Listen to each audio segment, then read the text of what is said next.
Dans cette vidéo, je vais te partager mon retour d'expérience complet sur mon expatriation à Dubaï. Pourquoi j'ai choisi Dubaï, comment ça s'est passé concrètement, ce que j'ai aimé, ce que j'ai détesté et surtout ce que j'aurais aimé savoir avant de venir ici. Et puis, est-ce que je te recommande, oui ou non, de t'expatrier là-bas. Reste bien jusqu'à la fin parce que je vais te donner des conseils pratiques si toi aussi tu veux quitter la France et venir t'installer à Dubaï. Déjà la partie 1, ça va être pourquoi est-ce que j'ai décidé de m'expatrier. Pour être transparent, j'avais pas nécessairement dans l'idée de venir spécifiquement à Dubaï. Voilà, je cherchais surtout à quitter la France pour plusieurs raisons. Forcément la raison fiscale. Quand tu montes une boîte, que tu crées de la valeur, que tu commences à gagner de l'argent et qu'on vient de ponctionner 50 à 60% de ce que tu gagnes, voilà, forcément à un moment donné tu commences à te poser des questions. Et au-delà de ça, c'était surtout pour une question de mentalité. En France, il y a souvent une mentalité un peu anti-réussite. On n'aime pas l'argent, on crache sur les gens qui réussissent, etc.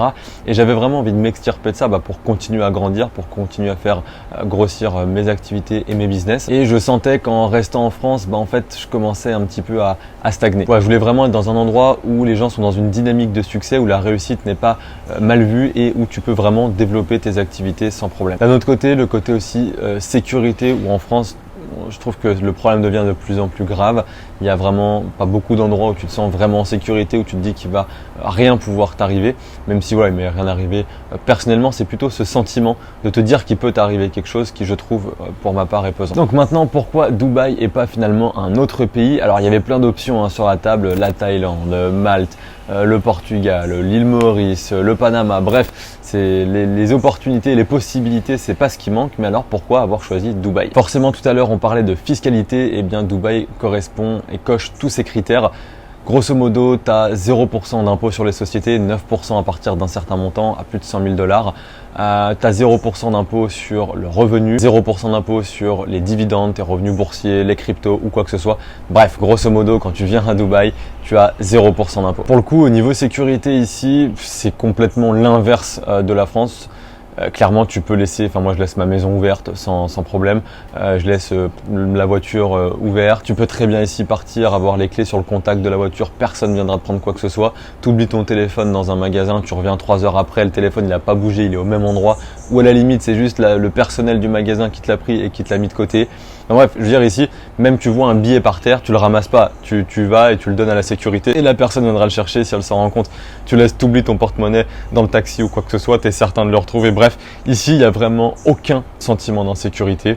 Alors, je dis pas qu'il y a absolument rien, zéro, qui n'arrive absolument jamais rien, mais personnellement, voilà, ça m'est jamais arrivé. Il y a vraiment un sentiment de sécurité qui est extrême. On peut prendre notre cerveau, le poser, plus réfléchir et ne jamais se poser la question de est-ce qu'il va nous arriver quelque chose ou quoi que ce soit. Avec ma copine aussi, elle peut sortir à n'importe quel moment, à n'importe quelle heure du jour, de la nuit, dans n'importe quel endroit. T'es serein, tu sais qu'il lui arrivera jamais rien. Donc franchement, au niveau sécurité, 100%, c'est top 1 pays au monde avec peut-être quelques autres équivalents, mais franchement, il y a très peu de pays qui arrivent à la cheville de Dubaï. Forcément aussi ici, il y a un écosystème business qui est vraiment incroyable. Tu rencontres beaucoup de personnes, il y a beaucoup d'entrepreneurs, etc. Alors, faut faire attention, que c'est comme partout, c'est un hub, on va dire, entrepreneurial. Donc voilà, forcément aussi des gens qui sont là par intérêt. Donc le point négatif, on pourrait dire que ça pourrait être pour tisser des vraies amitiés. C'est peut-être un peu plus compliqué qu'ailleurs. Mais voilà, en tout cas, sinon au niveau business, on rencontre vraiment beaucoup de monde et ça pousse à continuer à vouloir avancer, à continuer à vouloir développer ses business. Il y a aussi un confort de vie, franchement, qui est exceptionnel. On peut tout commander, c'est-à-dire qu'il y a une application où je peux commander mon déménagement, c'est-à-dire que je veux déménager, je peux commander comme sur Uber Eats pour le lendemain mon déménagement, ils seront là à l'heure. C'est comme sur Uber Eats, je commande, pouf, le déménagement, je mets mon adresse, je choisis l'heure, le lendemain, si j'ai mis 10 heures, ils seront là à 10 heures et ils vont venir faire le déménagement. Tu as juste à choisir la taille de ta maison et ça te donne le prix pour le déménagement. Donc tout est vraiment hyper simple en fait. Pour tout, on peut tout commander, coiffeur à domicile. Tout a une application, il y a une application tout en un où il y a tous les services, massage à domicile, le coiffeur, le plombier, l'électricien, bref, tout est recensé sur cette application pour que ça soit facile et qu'on puisse tout commander à n'importe quel moment. Donc niveau service, c'est incroyable. Niveau santé et service de santé, c'est pareil, c'est parfait, il n'y a absolument rien à dire à ce niveau-là. Niveau service dans les restaurants, c'est pareil, c'est génial, la nourriture est plutôt très bonne. Là par exemple, je suis à Maurice et honnêtement ici, la nourriture n'est pas du tout bonne comparée à ce qu'on peut trouver à Dubaï. Donc franchement, Dubaï, on est plutôt bien servi à ce niveau-là. Donc voilà, de manière générale, le niveau de service à Dubaï est vraiment hyper élevé. Au niveau du décalage horaire, on est plutôt bien aussi. 2 heures de décalage pendant la période d'été et 3 heures quand en France on change d'heure et qu'on passe en heure d'hiver. Donc franchement, ça reste acceptable. Et ça aussi, c'était important pour moi de ne pas avoir 6 ou 8 heures de décalage horaire. D'un point de vue géographique, Dubaï est aussi extrêmement bien situé. On est vraiment au centre du monde et on est à 6 heures, grosso modo, d'avion de partout, de l'Afrique, de l'Europe et de l'Asie. Donc on est clairement au centre du monde et ça c'est génial parce qu'il y a des vols directs quasiment pour aller de partout en fait avec Emirates, voilà, une des meilleures compagnies au monde. Donc voilà, niveau avion et possibilité de voyager, de bouger, etc. On est clairement bien loti. Donc concrètement, comment s'est passée mon installation? Alors là, je vais être très concret, ça a été extrêmement facile. Et je pense que c'est clairement beaucoup plus simple que ce qu'on s'imagine. Personnellement, je suis passé par une société qui a créé ma société. Que pour avoir un visa de résident, tu dois soit avoir ta propre société, soit être employé, donc salarié d'une société sur place. Donc ils sont occupés de créer ma société, d'obtenir mon visa de résidence et surtout d'ouvrir un compte bancaire local parce que voilà, parfois ça peut être un peu plus compliqué, même si maintenant il y a une fintech Wio qui vient d'ouvrir. Voilà, c'est bien toujours d'avoir aussi une banque en physique et donc avoir un compte bancaire local. Franchement, en 3 semaines, c'était plié. J'ai envoyé les documents, ils sont occupés de tout. Après, pour avoir donc ce qu'on appelle l'Emirates ID, donc c'est un peu comme la carte d'identité en fait ici. Voilà, j'ai dû faire une petite prise de sang, des examens médicaux, mais c'était vraiment très rapide. C'est juste un scanner et une petite prise de sang. Ça a pris 15 minutes. Donc voilà, franchement, rien de bien compliqué. Donc voilà comment s'est passée mon expatriation. Je vous ai parlé des points positifs juste avant, mais évidemment, il y en a bien d'autres. Dubaï, il y a 1 milliard de choses à faire. Clairement, il y a toujours une activité, toujours quelque chose qu'on peut faire le week-end, on s'ennuie jamais. Voilà, franchement, de ce côté-là, c'est vraiment ultra cool. Maintenant, il faut parler aussi des côtés négatifs de Dubaï parce que évidemment, il y a du positif, mais il y a aussi du négatif comme partout. Déjà, il faut parler du coût de la vie. Oui, il n'y a pas d'impôt ici à Dubaï, mais le coût de la vie, pour moi, je trouve, reste assez cher. C'est-à-dire qu'un appartement correct, c'est minimum 2000-2500 € par mois. Une bonne maison, c'est minimum 4000 € par mois, si ce n'est plus. Donc c'est quand même assez cher sur l'immobilier, je parle. C'est possible de vivre à Dubaï avec 2000 € par mois. Oui, c'est le cas. Mais clairement, on n'aura pas du tout un standing élevé. On ne pourra pas profiter de tout ce que en fait nous offre Dubaï. Et c'est ce que je disais dans une précédente vidéo, c'est que si on vient à Dubaï, enfin de mon point de vue, si on vient à Dubaï avec 2000 € par mois, ça sert à rien parce qu'on ne profite pas de tout ce que Dubaï a à offrir. Et on peut très rapidement se sentir frustré parce que Dubaï, tout est à portée de vue. C'est-à-dire qu'on voit les belles voitures, les belles maisons, les activités, les beaux restaurants. On passe devant en fait. C'est pas dans des quartiers un peu cachés ou quoi que ce soit comme on peut avoir en France, réservé à certaines personnes où si tu vas pas dans ce quartier-là, en fait, tu le vois pas. Non, là c'est vraiment à ciel ouvert. C'est de partout en fait. De partout, tu as le très haut de gamme et le très bas de gamme. Tout est mélangé. Donc, si on vient sans argent ici, entre guillemets, enfin, gagnant 2000 € par mois, voilà, pour moi, ça vaut pas le coup. Après, est-ce que c'est possible? Oui. Mais voilà, chaque activité est payante. Le coût de la vie est quand même relativement cher, surtout sur l'immobilier. En fait. Voilà, c'est vraiment l'immobilier qui fait vite grimper la note. Après, les restaurants, etc., ça reste un petit peu plus cher qu'en France et en Europe de manière globale, évidemment, mais qu'en France, ça c'est sûr. Je dirais que c'est peut-être 10-20% plus cher qu'en France. Pour moi, grosso modo, pour vraiment bien vivre et quand même profiter à Dubaï, en étant tout seul ou à deux, il faut minimum entre 5 et 10 000 € par mois, vraiment pour bien vivre, pour bien profiter et pas se sentir frustré. Il faut parler aussi de la chaleur en été, de juin à septembre, c'est entre 45 et 50 degrés. Donc il fait très chaud, tu vis littéralement à l'intérieur, tout est climatisé, donc la ville est faite pour ça, c'est-à-dire que oui, tu ressens qu'il fait chaud quand tu es dehors, mais tu n'es pas dehors en fait, c'est-à-dire que dans la voiture, tu as la clim, chez toi, tu as la clim, dans les malls, tu as la clim, dans les restaurants, tu as la clim.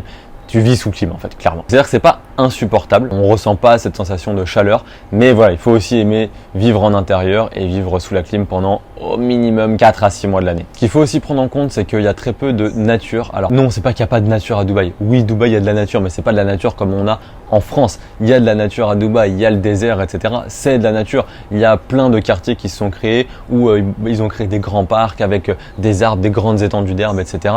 Donc oui, évidemment qu'il y a de la nature à Dubaï. Maintenant, c'est pas la même nature qu'on va retrouver en France. Et moi personnellement, c'est quelque chose qui peut me manquer de pouvoir aller se balader en forêt avec un petit ruisseau, etc. Voilà, ça c'est quelque chose qui peut me manquer et qu'on retrouve pas du tout pour le coup à Dubaï. Aussi, un autre point ici, c'est que les plages sont vraiment pas belle. Voilà. C'est-à-dire que les beach clubs, etc., à l'hôtel, oui, c'est sympa, comment ils ont aménagé la plage, mais il n'y a pas du tout de belles plages naturelles, par exemple, comme on peut retrouver ici où je suis à Maurice actuellement en vacances, où les plages sont clairement magnifiques, où tu vas aux Maldives ou en Guadeloupe, ou bref, où les plages sont vraiment sensationnelles. Ici, à Dubaï, les plages sont vraiment pas belles du tout. Et pour moi, c'est quand même un point assez négatif. Et le dernier point négatif, je dirais que c'est sur la beauté des paysages ici. Alors, il y a plein de quartiers qui sont très sympas, c'est-à-dire quand on va à Downtown, au pied du Bourge, avec les fontaines ou à la Marina, etc. Les quartiers, on va dire, qui sont 100% terminés, c'est joli. Maintenant, dès qu'on sort un tout petit peu, Dubaï est tellement en expansion et c'est tellement en train de construire de partout que tout est en travaux en fait. C'est-à-dire que dans les routes, c'est pas terminé. Il y a des bulldozers, des tracteurs partout. Les routes sont constamment en train d'être refaites. Sur le bord de la route, c'est toujours du sable avec des graviers, etc. Parce qu'ils n'ont pas encore tout arborisé, etc. Donc, je pense que clairement, d'ici 5-10 ans, on aura un Dubaï qui aura énormément évolué, qui sera beaucoup plus joli, même en dehors de l'extra-centre, j'ai envie de dire. Mais voilà, dès que tu fais 5 minutes de route, ça y est, t'es directement dans les travaux, etc. Et c'est pas pesant au quotidien, mais forcément, c'est pas très glamour et c'est pas très joli, quoi. Maintenant, est-ce que ici c'est fait pour tout le monde? Alors clairement non. Si tu as un projet professionnel, que tu es vraiment discipliné, c'est super. Mais il faut faire attention de ne pas tomber dans le vice de Dubaï parce que ici c'est simple. Si tu veux voir des gens matin, midi, soir, faire des déjeuners, faire des paddles avec des entrepreneurs, bref, il y a toujours quelque chose à faire. On va toujours te proposer quelque chose. Donc clairement, pour vivre ici, ça demande d'avoir une énorme discipline parce que sinon tu peux vite te perdre en fait, aller rencontrer toujours des gens et puis au final ne plus travailler sur ton business et te dire au bout de 6 mois, bah merde, j'ai plus d'argent, il faut que je retourne, faut que je reparte en France parce que je peux plus assumer mon train de vie ici. Et je dis ça en connaissance de cause parce que je connais pas mal de personnes et j'ai entendu beaucoup d'histoires de ce type-là, de personnes qui sont venues, qui avaient pas mal d'argent, même beaucoup d'argent, qui ont tout cramé parce qu'ici ça peut aller vraiment très très vite. Le luxe est ultra accessible. Quand je dis accessible, c'est pas qu'il est pas cher, c'est que tout le monde peut accéder au luxe. C'est-à-dire louer une Lamborghini, ça a coûté moins cher qu'en France. On va pas te demander 50 000 papiers, etc. parce que c'est une Lamborghini. Tu veux louer ta Lambo, tu payes, tu as ta Lambo tout de suite. Donc voilà, le luxe est ultra accessible, donc faut faire attention à son argent, attention à ses fréquentations. Mais voilà, si tu es discipliné, que tu as envie de te mettre dans une dynamique de travail, de temps en temps, avoir cette facilité quand tu as envie de pouvoir rencontrer des entrepreneurs, échanger, aller à des soirées, etc.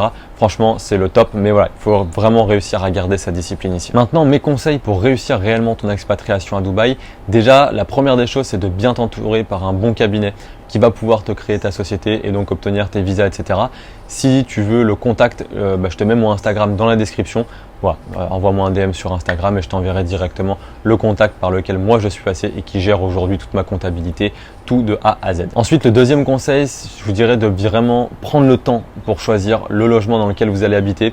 Quand vous venez ici, prenez des Airbnb, restez 1-2 semaines dans chaque quartier et faites-en plusieurs vraiment pour voir où est-ce que vous avez envie d'habiter parce qu'il y a d'énormes différences entre un quartier et un autre. Et les baux ici sont de 12 mois, donc d'1 an. C'est-à-dire que vous vous engagez sur 1 an et les conditions, c'est pas comme en France, c'est pas juste un mois de préavis et après on part. Il peut y avoir des mois de pénalité, c'est-à-dire par exemple, si on négocie pas le contrat, on peut avoir 2 mois de pénalité dans le contrat, c'est-à-dire que c'est 2 mois où on paye le loyer, mais on ne peut plus vivre dans l'appartement ou dans la maison. Donc voilà, faut vraiment faire attention à ça. Visitez bien les quartiers avant, allez habiter 1-2 semaines dans chaque quartier, dans ceux que vous préférez.